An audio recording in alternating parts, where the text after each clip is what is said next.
If you want to know the sun and how it interacts with our planet Earth, the most important thing to learn about is the solar wind. While gravity is constantly pulling in, just like on Earth, there is an outward force to the sun as well, and it affects tiny particles in and around the atmosphere of the sun. This force pushes these tiny particles out in all directions. They travel from the sun all the way out past the planets, even farther than Pluto. There is nothing in our solar system that is not touched and affected by the solar wind, so we need to know what the solar wind is. The solar wind is mostly made up of hydrogen ions and other charged particles. These are the primary components of the solar wind.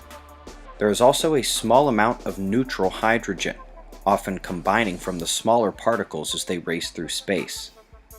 There are also helium ions and neutral helium atoms. And in recent years, NASA's Jet Propulsion Lab carried out the Genesis mission, where scientists detected almost every known element in the solar wind, literally the entire spectrum of elemental matter as we know it. It is the solar wind interacting with Earth's upper atmosphere that creates the auroras.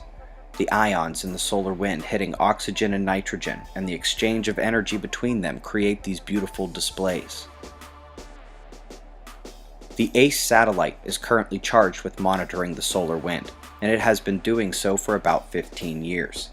It measures numerous data points about the solar wind, including the density of the particles streaming from the sun, the speed of those particles, and their temperature, as well as aspects about the wind that affect Earth more than others.